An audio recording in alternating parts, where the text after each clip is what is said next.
মোহ, কারোর প্রেমের মোহ, কারোর সঙ্গলাভের মোহ, কোনো বন্ধনের মোহ, কখনো বা ধনের মোহ, ঐশ্বর্যের মোহ।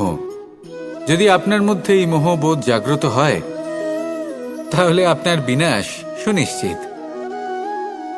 যেমন কোনো বিশেষ ব্যক্তির প্রতি যদি আপনার মনে মোহ জাগ্রত হয়ে যায়,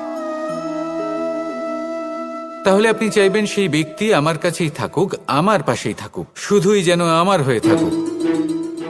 আর শুধু এই কারণেই কোথাও না কোথাও সেই ব্যক্তিকে আপনি তার প্রিয়জনের থেকে দূরে করে দিচ্ছেন।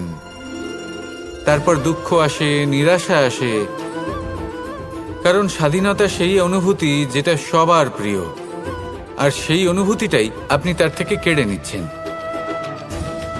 এভাবে এই মোহ নিশ্চিত রূপে আপনার শত্রু হয়ে যাবে। কিন্তু যদি আপনার মোহ থাকে নিজের মাতৃভূমির প্রতি, তার সম্মানের প্রতি, তাহলে আপনি একজন প্রবল রক্ষক হয়ে উঠবেন। যদি আপনার মোহ থাকে আপনার আত্মসম্মানের প্রতি, নীতির প্রতি, তাহলে এই মোহ কখনো আপনাকে অধর্মের পথে চালিত হতেই দেবে না। আর যদি আপনার মোহ থাকে নিজের আত্মার প্রতি, তাহলে কোনো দুরাত্মা এসে আপনার কোনো ক্ষতি করতে পারবে না। তাহলে নিজের এই মোহকে নিজের মনের মধ্যে সংযত করে রাখুন, একে নিজের মিত্র করে তুলুন, আর আমার সাথে ভালোবেসে বলুন, রাধা রাধা। যদি নিজের কথা বলি, তাহলে আমার এই নিয়ে অভিযোগ নেই যে জন্মের পরেই আমাকে মা বাবার থেকে দূরে চলে যেতে হলো।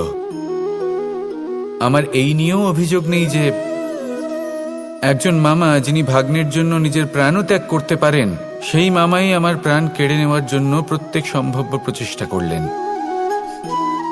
এই নিয়ে অভিযোগ নেই যে মহাযোদ্ধা হওয়া সত্ত্বেও আমাকে সারথি হওয়ার চয়ন করতে হলো।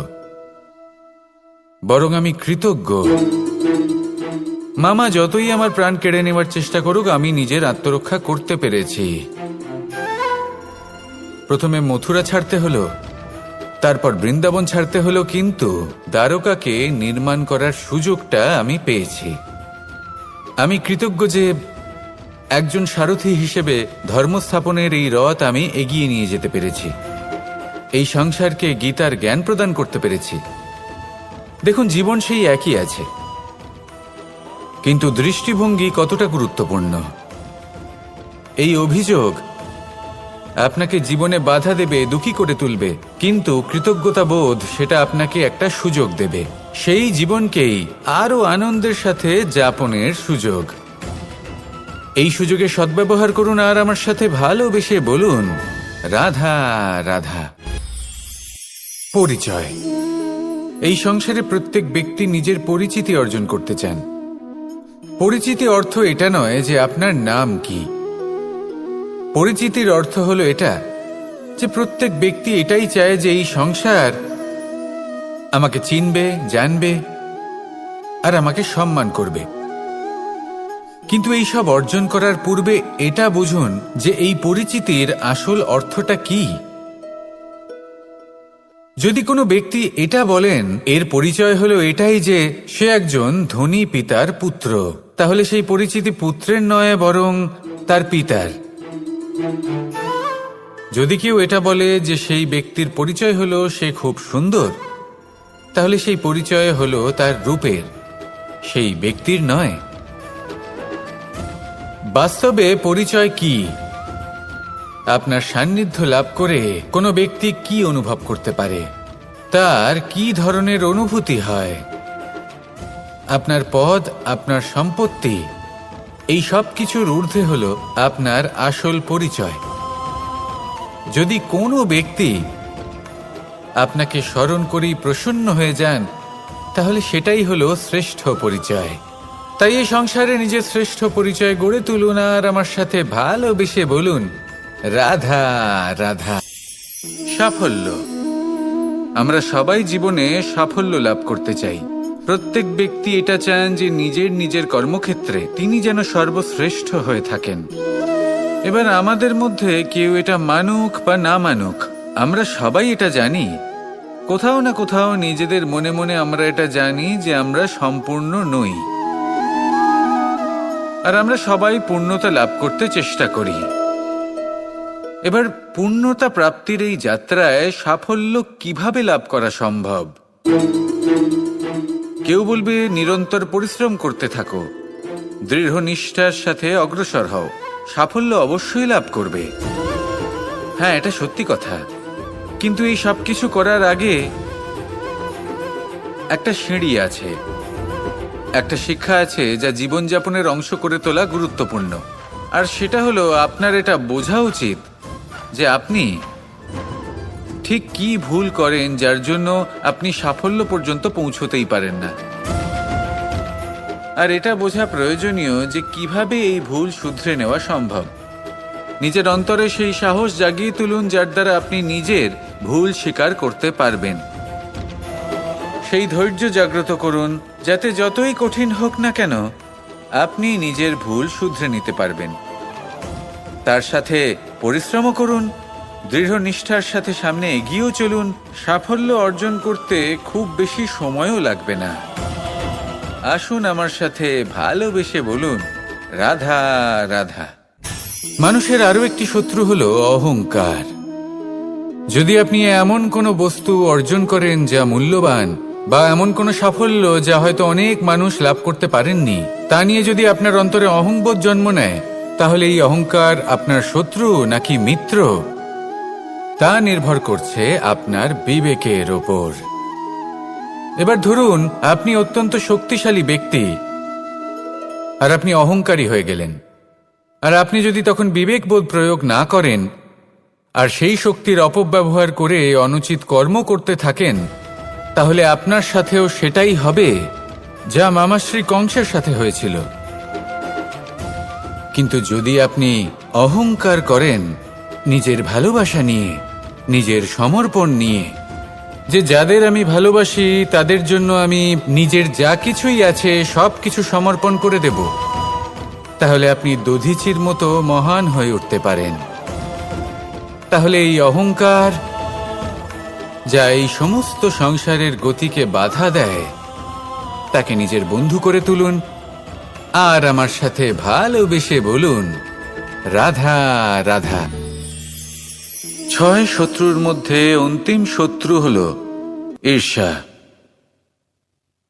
কোনো ব্যক্তি যদি জীবনে আমাদের থেকে বেশি উন্নতি করে, আমাদের থেকে বেশি সাফল্য লাভ করে, আমাদের থেকেও বেশি শ্রেষ্ঠ হয়ে ওঠে, বেশি গুণী হয়ে ওঠে, তাহলে কোথাও না কোথাও আমাদের মনে ঈর্ষাবোধ জন্ম নেয়। আর শুধুমাত্র এই ঈর্ষাবোধের জন্ম হলেই এই ঈর্ষা আপনার শত্রু হয়ে ওঠে না।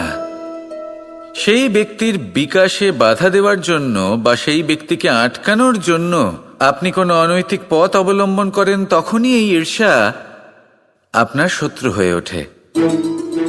কিন্তু যদি এই ঈর্ষার দ্বারাই আপনি নিজেকে আরো বেশি শ্রেষ্ঠ করে তুলতে পারেন, আরো বেশি সক্ষম, আরো বেশি গুণী হয়ে উঠতে পারেন, তাহলে এই ঈর্ষা আপনার মিত্র হয়ে আপনাকে আরো বেশি শ্রেষ্ঠ করে তুলতে পারে। এইভাবে ঈর্ষাকে আপনি নিজের মিত্র করে তুলতে পারেন। এই 6 বিকার বা বোধ বা শত্রু যাদের কথা আমরা বললাম, এদের আমরা নিজের বন্ধুও করে তুলতে পারি। দিনের শেষে নির্বাচনটা আপনাকেই করতে হবে। নিজের এই মনকে অত্যন্ত শক্তিশালী করে তুলুন, তবেই গিয়ে আপনাকে এই সব শত্রু সাহায্য করবে অগ্রসর হওয়ার জন্য। আসুন আমার সাথে ভালোবেসে বলুন, রাধা রাধা। মন এবং মস্তিষ্ক, এই দুই হলো মানুষের জীবনের দুটি গুরুত্বপূর্ণ অংশ। এবার আপনি বলবেন, এই দুইয়ের মধ্যে পার্থক্য কি? দুটোই তো সমান। না, যেটা আমি আপনাকে বোঝাতে চেষ্টা করছি সেটা ভালো করে বুঝুন। প্রথম, মন। এই মন অত্যন্ত চঞ্চল হয়। এর নিজের কোনো বিবেক থাকে না, সিদ্ধান্ত নেওয়ার কোনো ক্ষমতাই থাকে না। এই মন শুধু বয়ে চলে। আর দ্বিতীয় হলো মস্তিষ্ক, সেই অংশ যেখানে বুদ্ধির সঞ্চার হয়ে থাকে। এটা হলো জ্ঞান দ্বারা পরিপূর্ণ এবং অত্যন্ত প্রবলও হয়। বেশিরভাগ সময় জীবনের সঠিক সিদ্ধান্ত নেওয়ার ক্ষেত্রে এই মস্তিষ্কই আমাদের সাহায্য করে। সেখানেই মন মাঝে মাঝে আমাদের উচিত সিদ্ধান্ত নেওয়ার ক্ষেত্রে বাধা দেয়, কখনো সঠিক পথ থেকে সরিয়ে দেয়। কারণ চঞ্চল প্রবৃত্তি হওয়ার কারণে এটা অস্থির হয়ে থাকে। কখনো কখনো নেয়া সিদ্ধান্ত বদলাতেও এই মন আমাদের বাধ্য করে। সেই জন্য আপনি যদি জীবনের পথে অগ্রসর হতে চান, তাহলে মস্তিষ্কের সিদ্ধান্তে আস্থা রাখুন, পূর্ণরূপে নিজের সঙ্গী করে তুলুন। হতে পারে তখন আপনার এই মন বিদ্রোহ করে বসল, কিন্তু দৃঢ় নিষ্ঠার সাথে মস্তিষ্কের সিদ্ধান্তে আস্থা রাখুন। আস্তে আস্তে এই মন, যাকে আপনার শত্রু বলে মনে হচ্ছিল, আস্তে আস্তে সেটাও আপনার বন্ধু হয়ে উঠবে আর আপনাকে সাহায্য করবে। আসুন আমার সাথে ভালোবেসে বলুন, রাধা। এই যে সূচ দেখছেন, এর স্বভাব হলো গেঁথে যাওয়া। আর যদি এটা গেঁথে যায়, তাহলে এটা যন্ত্রণা দেবে। আর এটা হলো সুতো। যদি এই সুতোটা কোনো ঘুড়ির সাথে বেঁধে দেওয়া হয় এবং এই ঘুড়িটা ওড়ানো হয়, তাহলে অন্য কোনো ঘুড়ির সুতো কাটতে এটা সাহায্য করতে পারে। কিন্তু যদি সূচ আর সুতো এই দুইকে একসাথে জুড়ে দেওয়া হয়, তাহলে এটা বস্ত্র নির্মাণ করতে পারে, কোনো জিনিস জুড়তে কাজে লাগতে পারে। এটাই হলো সংগঠনের শক্তি। যদি আপনি একত্রিত হতে পারেন আর একটি দিশায় অগ্রসর হন, তাহলে নেতিবাচক শক্তিও ইতিবাচক শক্তির রূপ ধারণ করতে পারে। এই সংসারে প্রত্যেক দিন নতুন কিছু সৃজন হচ্ছে। কিছু মানুষ একত্রিত হন, কিছু নতুন নির্মাণ করেন। কিন্তু এই ক্ষেত্রে এটা বোঝা প্রয়োজন যে আমরা কেমন সঙ্গ লাভ করছি, কার সাথে আছি। যদি আপনি সুতো হন আর ঘুড়ির সাথে যুক্ত হন, তাহলে হয় অন্য ঘুড়ি কাটবেন বা অন্য কোনো ঘুড়ি আপনাকে কাটবে। কিন্তু যদি আপনি সুতো হন আর সূচের সাথে যুক্ত হয়ে যান, তাহলে আপনি নির্মাণ করতে পারবেন, জোড়ার কাজ করতে পারবেন, শ্রেষ্ঠ কর্ম করবেন। এই কথা মনে রাখুন আর আমার সাথে ভালোবেসে বলুন, রাধা। প্রতিষ্ঠা এবং চরিত্র মানুষের জীবনের দুটি গুরুত্বপূর্ণ অংশ। যখন মানুষ ধন অর্জন করে, ঐশ্বর্য লাভ করে, জীবনযাপনের সামগ্রী ক্রয় করতে পারে, তখন সে প্রতিষ্ঠিত হয়। আর এই চরিত্র, সেটা হলো মানুষের শ্রেষ্ঠ স্বভাব আর তার সৎকর্ম, এইসবের ফল। মানুষ এই প্রতিষ্ঠাকেই নিজের জীবনের অস্তিত্ব বলে মনে করে ফেলেন, আর সেটা অর্জন করার জন্য সবকিছু করতে প্রস্তুত হয়ে যান, এমনকি নিজের চরিত্রকেও বাজি রাখতে প্রস্তুত হয়ে যান। কারণ মানুষ একটা কথা জানেন না, যে যদি প্রতিষ্ঠা নাশ হয়ে যায়, তাহলে তার দ্বারা কিন্তু জীবন নাশ হয় না। আবার পরিশ্রম করে, নিরন্তর প্রয়াস করে প্রতিষ্ঠা আবার অর্জন করা সম্ভব। কিন্তু একবার যদি আপনার চরিত্র নাশ হয়ে যায়, তাহলে আপনার জীবন পূর্ণরূপে নষ্ট হয়ে যাবে, এই কথাটা নিশ্চিত। আর আবার এই চরিত্র নির্মাণ করা সম্ভব নয়। মানুষের জীবনের আসল অস্তিত্ব হলো তার চরিত্র। যদি কোনো ব্যক্তির চরিত্র অত্যন্ত শ্রেষ্ঠ মানের হয়, তাহলে সে এই সংসারের সব কিছু লাভ করতে পারবে, যেগুলো তার প্রয়োজন। হতে পারে সে যাবতীয় ভৌতিক সামগ্রী সেই মাত্রায় হয়তো সে নাও পেতে পারে যতটা আমরা কামনা করছি, কিন্তু তার জীবন এবং তার অন্তর্মন সুখ এবং আনন্দ দ্বারা পরিপূর্ণ হয়ে থাকবে, এই কথাটা নিশ্চিত। সেই জায়গায় এমন অনেক ব্যক্তি যারা প্রতিষ্ঠিত, তারাও কিন্তু অন্তর্মন এবং জীবনের এই সুখ লাভ করতে পারেন না। এবার আপনি কি অর্জন করতে চান, সেটা আপনাকে বুঝতে হবে। আসুন আমার সাথে ভালোবেসে বলুন, রাধা রাধা।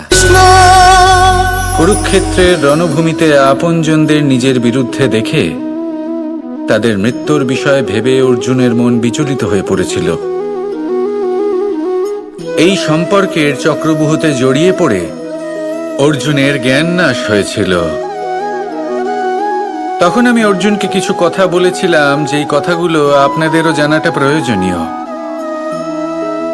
আমাকে বলুন, এই সংসারে আপনি এমন কি নিয়ে এসেছিলেন, আর এই সংসারে আপনি কি ফেলে যাবেন? এই সংসার, এই জগৎ, এইসব বস্তু যা আপনার খুব প্রিয়, সবকিছু তা না জন্মের পূর্বে আপনার ছিল?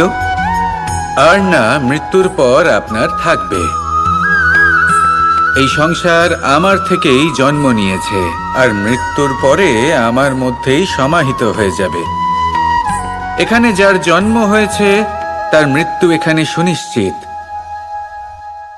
শুধু জন্ম আর মৃত্যুর মধ্যের এই শরীর শুধুমাত্র একটা মাধ্যম যার দ্বারা আমরা কর্ম করি, আর এই কর্মের ওপরেই শুধু আমাদের অধিকার রয়েছে। কিন্তু এই সংসারের কিছু অজ্ঞানী এই বিকারগুলোতে জড়িয়ে পড়ে ফল লাভের ওপর নিজের মনোনিবেশ করে, ফলের চিন্তা করতে থাকে। আর যদি মন মতো ফল না পায় তাহলে কুপথে চলে যায়।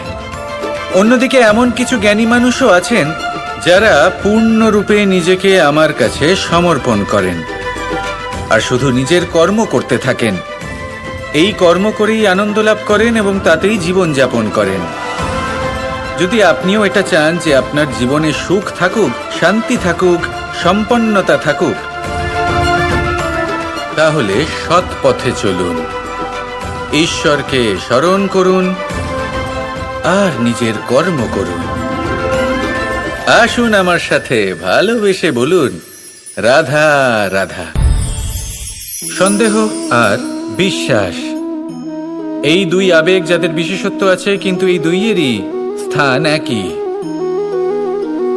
মন।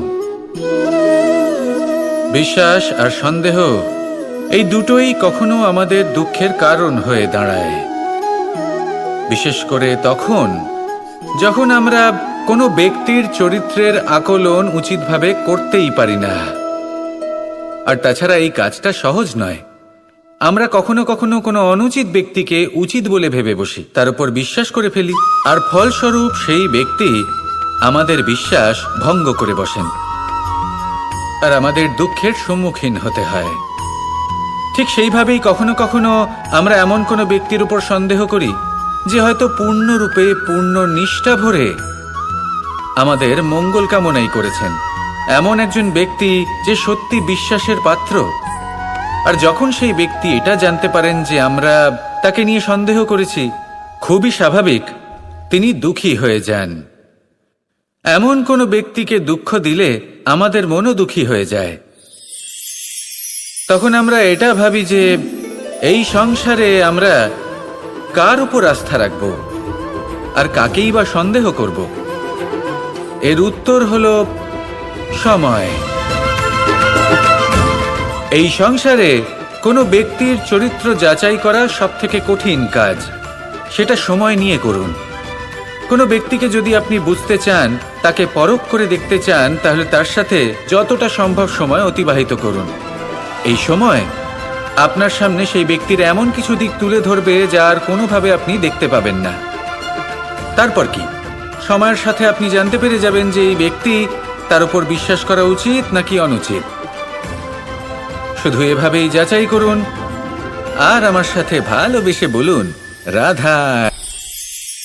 অনেক সময় পথে চলতে গেলে এই ছোট ছোট কাঁকড় আমাদের পায়ের তলায় চাপা পড়ে যায়, কিন্তু তাও কখনো এদের অপমান করবেন না। এদের প্রারব্ধকে নিয়ে, এদের ভাগ্যকে নিয়ে, এদের আকারকে নিয়ে কখনো উপহাস করবেন না। ভাবুন, যদি কখনো ঝড় ওঠে আর এই ছোট্ট একটা কাঁকড় আপনার চোখে ঢুকে যায়, তাহলে কিন্তু সেটা আপনাকে অত্যন্ত কষ্ট দিতে পারে। এরকমই হয় আমাদের জীবনের প্রত্যেকটি ব্যক্তি। কখনো কাউকে অপমান করবেন না, সবসময় সবাইকে সম্মান করুন। যদি আপনি কাউকে অপমান করেন, যদি আপনি কাউকে ছোট অনুভব করান, হতে পারে সময় এলে পরে সেই ব্যক্তিও আপনার শত্রু হয়ে উঠবে, আপনাকে বিকট পরিস্থিতিতে ফেলতে পারে। সেই জন্য কারোর আকার দেখে তাকে সম্মান করবেন না। এই সংসারে সবাইকে সম্মান করুন, সবাইকে ভালোবাসুন, আর আসুন আমার সাথে ভালোবেসে বলুন, রাধা রাধা। এই সংসারে প্রত্যেকটি ব্যক্তির নিজস্ব বিশেষত্ব আছে, আর এই বিশেষত্ব কারোর কাছে শক্তির সমান, কারোর কাছে দুর্বলতা। তা সে মানুষই হোক বা পশু পাখিই হোক না কেন। যেমন মাছ নিজের সমগ্র জীবন জলের মধ্যেই যাপন করতে পারে, কিন্তু সে বনের মধ্যে ছুটতে পারবে না। সেখানে সিংহকে বনের রাজা বলা হয়, কিন্তু সে তার আধিপত্য জলে স্থাপন করতে পারবে না। যদি এই সিংহ মাছকে এই প্রতিস্পর্ধা জানায় যে তুমি বনের মধ্যে এসে আমার সম্মুখীন হও, তাহলে সেটা অনুচিত হবে। সেটা মাছের দুর্বলতা নিয়ে উপহাস করার মতোই হবে। এবার সংসার এটা দেখে যিনি দুর্বল তার পরিস্থিতি দেখেও হাসবে, আর আপনার মূর্খামি দেখেও উপহাসই করবে। সেই জন্য নিজের জীবনে সব সময় যদি নিজের তুলনা করতে হয়, তাহলে সেই ব্যক্তির সাথে করুন যে বল, স্থান এবং ধন এই 3 দিকে আপনার সমতুল্য, কারণ সেক্ষেত্রে দুজনেই উচিত শিক্ষা লাভ করবেন। যদি এমন কোনো ব্যক্তি থাকেন যিনি আপনার থেকে শক্তিশালী, কিন্তু তিনি আপনাকে দুঃখ দেওয়ার চেষ্টা করছেন, তাহলে এটা জেনে রাখবেন যে মানুষ কিন্তু সেই গাছেই পাথর ছুঁড়ে মারে যার ফল অত্যন্ত সুমধুর হয়ে থাকে। আর যদি আপনি বেশি শক্তিশালী হন, তাহলে অহংকার করবেন না। এটা মনে রাখবেন, অনেক বড় বড় পাথরও জলে ডুবে গিয়ে নিজের অস্তিত্ব হারিয়ে ফেলে। নিজের শক্তি সম্পর্কে সচেতন হন, সবাইকে ভালোবাসুন, সবাইকে সাহায্য করুন, আর আমার সাথে ভালোবেসে বলুন রাধা রাধা। এই সংসারে ভৌতিক বস্তুরও নিয়তি আছে।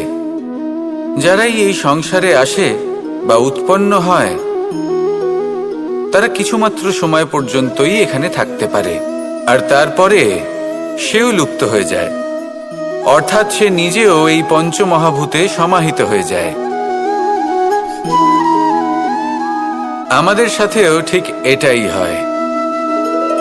সেই জন্যই ঈশ্বর দ্বারা প্রদত্ত এই উপহারের বিষয়ে ভাবুন, এই জীবনের বিষয়ে ভাবুন।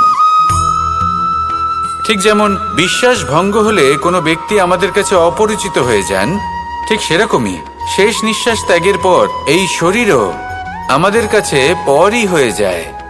তাই এই শরীর থাকাকালীন শ্রেষ্ঠভাবে একে সদ্ব্যবহার করুন, এই জীবনে শ্রেষ্ঠ কর্ম করুন, আর এই জীবনকে শ্রেষ্ঠভাবে যাপন করার জন্য কিছু কথা বোঝা প্রয়োজনীয়। যদি আপনি কারোর প্রশংসা করেন, তাহলে পূর্ণ হৃদয় দিয়ে করুন। যদি আপনি হস্তক্ষেপ করে থাকেন, তাহলে মস্তিষ্ক দ্বারা করুন। যদি আপনি সমীক্ষা করেন, তাহলে বিবেক দ্বারা করুন। যদি আপনি ধন অর্জন করতে চান, তাহলে নীতি অনুসারে চলুন। যদি জীবনযাপন করতে চান, তাহলে রীতি মেনে করুন। আর যদি ঈশ্বরের ভজন করতে চান, তাহলে ভক্তিভাব নিয়ে করুন। শুধু এই কথা মনে রাখবেন যে আপনার এই জীবন কিন্তু অনিশ্চিত কাল পর্যন্তই আছে। কতক্ষণ আছে সেটা কেউ জানে না। তাই কিছু মুহূর্ত যেটা যাপন করতে আমরা এখানে এসেছি, সেখানে ক্রোধ, অহংকার, ঈর্ষা, এইসব আবেগের কি গুরুত্ব বলুন তো? এগুলো ত্যাগ করুন। মানুষকে ক্ষমা করতে শিখুন, আস্তে আস্তে বিশ্বাস করতে শিখুন। এই সংসারে নিঃস্বার্থভাবে প্রেম করতে শিখুন, আর সবার মধ্যে আনন্দ বিতরণ করুন। তাই এই সব গুণ যদি আপনি আত্মসাৎ করতে পারেন, তাহলে আপনার জীবনে শুধু আনন্দ এবং আনন্দই বিরাজমান হবে। আসুন আমার সাথে ভালোবেসে বলুন রাধা রাধা। গোবর্ধন পর্বতের সাথে আমার সম্পর্ক কেমন আপনারা জানেন। অনেকদিন আগে যখন আমি ছোট ছিলাম, একদিন আমি আর বাবা গোবর্ধন পর্বতে ওঠার চেষ্টা করছিলাম। আমি ক্লান্ত হয়ে পড়লাম, আর আমি বাবাকে বললাম যে বাবা, আমাকে আর কতটা উপরে উঠতে হবে, আর ক পা যেতে হবে, আর কত উঁচুতে উঠতে হবে, আর কত সময় লাগবে। তখন বাবা হাসলেন। উনি আমার কাঁধে হাত রাখলেন আর আমাকে বললেন যে এটা আন্দাজ করতে যেও না যে আর কত সময় লাগবে, এটা মাপতে যেও না যে আর ক পা সামনে এগোতে হবে। শুধু এই যাত্রাপথের আনন্দ উপভোগ করো আর সামনে এগোতে থাকো। যদি এটা করতে পারো, তবেই নিজের লক্ষ্য লাভ করতে পারবে। এটা কিন্তু আমাদের জীবনের সাথেও ঘটে। আমরা চিন্তিত হয়ে পড়ি যে এখনো আর কতটা সামনে এগোতে হবে, আর কতটা চেষ্টা করতে হবে, কতটা পরিশ্রম করতে হবে, আর কত সময় লাগবে নিজের লক্ষ্যে পৌঁছতে। এই চিন্তা ত্যাগ করুন নিজের দৃষ্টিভঙ্গি পাল্টান আর এটা ভাবুন যে আরো কত শ্রেষ্ঠ কর্ম করতে পারি সামনে এগোনোর জন্য, আর কত তীব্র গতিতে আমি সামনে এগোতে পারবো। সামনে অগ্রসর হওয়ার এই যে যাত্রা বড়ই সুন্দর, এটার আনন্দ উপভোগ করুন। বাবার এই শিক্ষার কারণে আমি গোবর্ধন পর্বত হাতে তুলতে পেরেছি।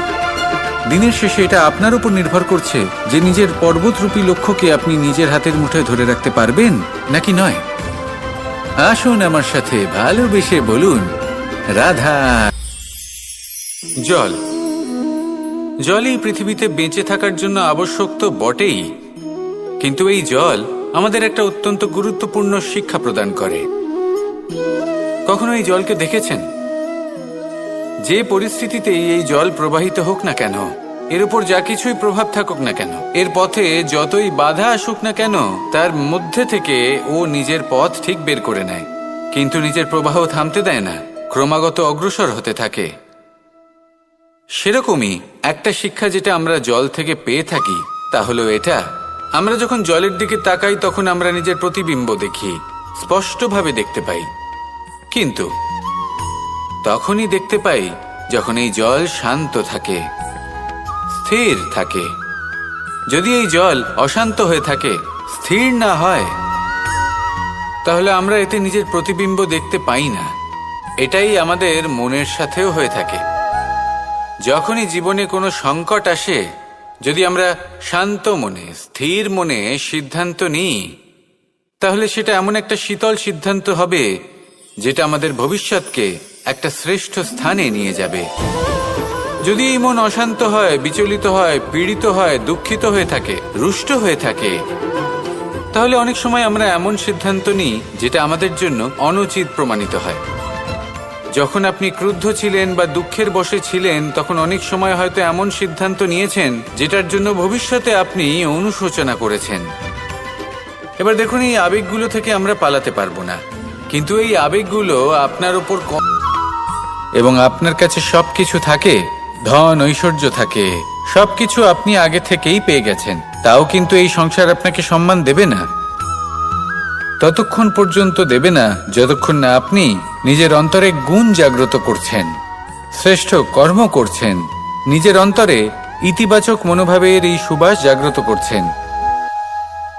যদি এসব কিছু করেন, তাহলেই এই সংসার আপনাকে সম্মান দেবে। এবার এটা আপনার ওপরে নির্ভরশীল যে আপনি কি পলাশ ফুলের মতো হতে চান, নাকি অন্য কোনো ফুল হয়ে উঠতে চান যার সুবাস আছে, যে নিজের সুবাস এই সারা পৃথিবীতে ছড়িয়ে দেয়। আসুন আমার সাথে ভালোবেসে বলুন রাধা। একটি সোনার মুদ্রা নিন, সেটা জলে ফেলে দিন, তারপর তুলে নিন, সেটা মাটিতে ফেলে দিন, আবার তুলে নিন, কাদায় ফেলে দিন, আবার তুলে নিয়ে হাতুড়ি দিয়ে তার উপর প্রহার করুন। তারপরেও সেই সোনার মুদ্রার মূল্য সেটাই থাকে যা আগে ছিল, তাই না? এটা হলো উদাহরণ সংসারের সেই প্রত্যেকটা জীবের জন্য, প্রত্যেকটা মানুষের জন্য। কখনো কখনো জীবনে সাফল্যের বদলে আমরা বিফলতা পাই। যতটা আশা করেছিলাম ততটা শ্রেষ্ঠ কর্ম করতে পারি না। কখনো বা আমরা ভুল করে ফেলি, কখনো আমরা অনুচিত কর্ম করে ফেলি, কখনো সংসার আমাদের বুঝতে পারে না। তার পরিণামস্বরূপ এই সংসার আমাদের নিন্দা করে, আমাদের উপেক্ষা করে, আমাদের বিষয়ে কটু কথা বলে, কখনো সামনাসামনি বা কখনো পেছনে। সংসার এমন একটা আচরণ করে যেন আমাদের সাথে কথা বলাটাই একটা বিশাল অপরাধ। এবার সেক্ষেত্রে কি করা উচিত? মনকে শান্ত করা উচিত। বেশিরভাগ ক্ষেত্রেই এমন সময় মানুষ এটা ভেবে বসে যে তার জীবনের কোনো মূল্যই নেই। তার মনে হয় যে সে এই সংসারে শুধু একটা বোঝার সমান। সে নিজেকে ঘৃণা করতে থাকে, ওর মনে হয় যে তার জীবন শূন্য। কিন্তু তা নয়। আপনি সোনার মুদ্রার মতো, যদি আপনার মধ্যে সেই গুণ থাকে, আপনি শ্রেষ্ঠ কর্ম করেন, আপনার মধ্যে সেই বিদ্যা থাকে, আপনি নিরন্তর প্রয়াস করেন, সৎকর্মের পথে এগোতে থাকেন, তাহলে আপনার নিজের যে মূল্য তৈরি হয় সেটা কোনো পরিস্থিতিতে কোনো ব্যক্তি আপনার থেকে কেড়ে নিতে পারবে না। শুধু নিজে ভেঙে পড়বেন না, এটা ভাবুন যে সম্মান আপনি হারিয়েছেন সেটা আপনি কিভাবে ফিরে পেতে পারেন, তার জন্য কি করতে হবে। যে ধন আপনি হারিয়েছেন সেটা পেতে হবে কিভাবে। তার জন্য কি কি করতে হবে শান্ত মনে সবটা ভেবে দেখুন, সিদ্ধান্ত নিন এবং অগ্রসর হন। আপনি এই সংসারের কাছে তেমনই হয়ে উঠবেন যেমন আপনার কর্ম হবে। যদি তা শ্রেষ্ঠ হয় সবাই তাই ভাববে। আসুন আমার সাথে ভালোবেসে বলুন রাধা। এই সংসার বলে যে কৃষ্ণ হলো মহাযোগী, কেউ বলে যে কৃষ্ণ হলো সাংখ্যযোগের প্রবর্তক, কেউ বলে ভক্তিযোগের, কেউ বলে জ্ঞান যোগের, কেউ কেউ এটা মনে করেন যে অষ্টাঙ্গ যোগের প্রভু হলাম আমি। কিন্তু এই যোগ আসলে কি? যোগ বিষয়টাকে বোঝা খুব একটা কঠিন নয়, কিন্তু সেই যোগকে নিজের যাপনের অংশ করে তোলা হলো অত্যন্ত কঠিন, আর তার জন্য প্রয়োজন অভ্যাস। যোগ শব্দটার অর্থ হলো যুক্ত করা, এর মধ্যে এই তরোয়াল রাখা হয়। সেইভাবেই যদি আমি কথা বলি বানের, তাহলে এটা প্রয়োজনীয় নয় যে সেই বান কতটা তীক্ষ্ণ, কতটা বলশালী। এটা দেখা প্রয়োজন যে তার আকারটা কেমন। সে কি বাতাস ভেদ করে নিজের লক্ষ্যে পৌঁছতে পারবে? সেটা বেশি গুরুত্বপূর্ণ, সেই জায়গাটা নয় যেখানে সেই বান রাখা হয়। ঠিক সেইভাবে যদি আপনি কোনো মানুষেরই মূল্য বুঝতে চান, তাকে পরখ করে দেখতে চান, তাহলে তার জাতি, তার ধর্ম, তার রূপ, তার আকার, সেগুলো দেখে তাকে পরখ করতে চেষ্টা করবেন না। তাকে পরখ এই সব কিছুর ভিত্তিতে করবেন না। তার স্বভাবটা দেখুন, তার গুণ দেখুন, তার প্রতিভা দেখুন, তার কর্ম দেখুন, কারণ এটাই সেই ব্যক্তির আসল পরিচয়, এটাই হলো তার অস্তিত্ব। যখনই আপনি কোনো নর্তককে শ্রেষ্ঠ নৃত্য প্রদর্শন করতে দেখেন, তখন আপনি কিন্তু এটা ভাবেন না যে সে কোথা থেকে এসেছে, সে কি খায়, ওর বন্ধু বান্ধব কারা। আপনি তার নৃত্য দেখেন, ওর শিল্প দেখেন, সেটারই প্রশংসা করেন, সেটাকেই সম্মান করেন। সেইভাবে এই সংসারে সকলকে সম্মান করুন, আর এই সম্মানের আধার হওয়া উচিত তার গুণ, তার স্বভাব, তার কর্ম, তার রূপ আর তার বেশভূষা নয়। আসুন আমার সাথে ভালোবেসে বলুন রাধা রাধা। মানুষ জীবনে অনেক ধরনের সুখ লাভ করে, অর্থ সুখ, পরিবারের সুখ, বৈভবের সুখ। কিন্তু এমন একটা সুখ আছে যা বেশিরভাগ মানুষকে প্রভাবিত করে, কিন্তু সেই সুখ তাদের কোনো প্রয়োজনই নেই। সেটা হলো পরনিন্দা সুখ, অর্থাৎ এমন কোনো ব্যক্তিকে নিয়ে নিন্দা করা, তার প্রতি অনুচিত শব্দ প্রয়োগ করা, কারণ সেই ব্যক্তিকে আপনি পছন্দ করেন না। আর এমন অনেক মানুষ আছেন যারা এই কাজ করে খুব আনন্দ লাভ করেন, যেটা করা উচিত নয়, কারণ এতে আপনার সময়, আপনার ঊর্জা, আপনার নিজের অন্তরের ইতিবাচক শক্তি আপনি নষ্ট করে ফেলছেন। আর এই সব কিছুই আপনার প্রয়োজন আছে। যাদেরকে আপনার পছন্দ নয় সেই ব্যক্তির বিষয়ে কথাই বলবেন না। সেই সব ব্যক্তির দিকে মনোনিবেশ করুন যাদের আপনি ভালোবাসেন। সেই সব কাজে মন দিন যেগুলো আপনার ভালো লাগে। সেই বস্তুর দিকে নজর দিন যেগুলো আপনার প্রিয়, নিজের লক্ষ্যের দিকে, এই সব কিছুর দিকে নয়। এমনটা করলে আপনার জীবনে আপনি সেই সব বস্তুর দিকে নজর দিতে পারবেন যারা প্রকৃত অর্থে আপনার জীবন আরো শ্রেষ্ঠ করে তোলে। এমনটাই করুন, জীবন আরো অনেক বেশি সুন্দর হয়ে উঠবে। আর তখন এই মন প্রসন্ন হয়ে বলবে রাধা রাধা। আজ আমরা মানুষের আরো একটি শত্রুর বিষয়ে কথা বলবো, যার নাম হলো লোভ। যে কোনো বস্তুকে অত্যাধিক লাভ করার যে বাসনা, যতটা লাভ করেছি ততটা যথেষ্ট নয়, আমার আরো চাই, আরো চাই, একেই বলে লোভ। এবার এই লোভ আপনার জীবনে শুভ না অশুভ, আপনার মিত্র নাকি আপনার শত্রু, সেটাও নির্ভর করছে আপনার ওপর। যেমন ধরুন, কোনো ব্যক্তির অসম্ভব ধনের লোভ, সে সেটা অর্জন করছে আর সেটা সংগ্রহ করছে। আর সেটা লাভ করার জন্য সে অনৈতিক কাজ করছে।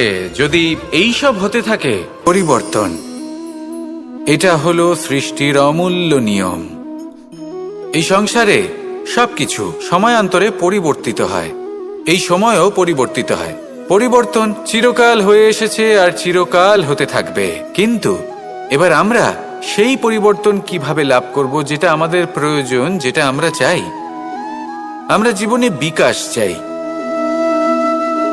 এই বিকাশ কিভাবে লাভ করতে পারি? এই প্রকৃতি কিন্তু আমাদের অত্যন্ত উত্তম উদাহরণ দিয়ে বুঝিয়েছে। একটি বিন্দুর উদাহরণ দিয়েছে, যা ভবিষ্যতে একটা বিশাল নদীর আকার ধারণ করে। এটা কিভাবে হয়? মেঘ থেকে একটি বিন্দু ঝরে পড়ে সেই পর্বতের ওপর যেখানে হিম আছে। সেই হিমের সংস্পর্শে আসা মাত্র সেই বিন্দুর সাথে আরো বেশ কিছু বিন্দু যুক্ত হয়। তারপর তারা অগ্রসর হয়, আরো কিছু বিন্দু যুক্ত হয়, আস্তে আস্তে একটা ক্ষীণ ধারার রূপ ধারণ করে। এবং সেটাই ভবিষ্যতে আরো এগোতে থাকে। অনেকটা যাওয়ার পর যখন অনেক সংখ্যক বিন্দু একসাথে যুক্ত হয়, তখন সেটা বিশাল নদীর আকার ধারণ করে। এবার আমরা মানুষ বলে আমাদের সাথে এই নিয়মের অন্যথা হয় তা নয়। আমরাও এই প্রকৃতির অংশ। আমাদের ক্ষেত্রেও একই নিয়ম প্রযোজ্য। যখন পরিশ্রম করে অনেক সংখ্যক বিন্দু আমরা একত্রিত করব, তখনই পরিবর্তনের নদী প্রবাহিত হবে। প্রয়োজন হলো নিরন্তর পরিশ্রম করা এবং ধৈর্য ধরা। এটা করতে থাকুন, জীবনে সব কিছু লাভ করতে পারবেন। কারণ প্রকৃতি আমাদের এটাই শিখিয়েছে, আর আমরা এই ব্রহ্মরই একটি অংশ, যার দ্বারা এই ব্রহ্মাণ্ড নির্মিত। আসুন আমার সাথে ভালো। তাহলে সেই পরিচিতির কি হবে? সেই নামের কি হবে? সেই সব কিছু যা আমি অর্জন করেছি তার কি হবে? সে ভয়ভীত হয়ে পড়ে, আর এই ভয়ের কারণে তার বিকাশ কোথাও না কোথাও অবরুদ্ধ হয়। সে শ্রেষ্ঠ কর্ম করা বন্ধ করে দেয় এবং শুধু এই সুরক্ষিত থাকতে চেষ্টা করে। আর অসফল হলে তাতে ভয় পাওয়ার কোনো প্রয়োজন নেই। কারণ যখন আপনি সফল হন, তখন এই সাফল্য আপনার পরিচয় এই সংসারের সাথে করায়। কিন্তু যখন আপনি অসফল হয়ে থাকেন, তখন এই অসফলতা এই সংসারের পরিচয় আপনার সাথে করায়, যা অত্যন্ত আবশ্যক। অসফলতা প্রত্যেকের জীবনেই আসবে, তার সম্মুখীন হন আর তার থেকে শিক্ষা লাভ করুন। কারণ যখনই আপনি অসফল হন, তখনই আপনার জ্ঞান চক্ষু উন্মুক্ত হয়। আসুন আমার সাথে ভালোবেসে বলুন,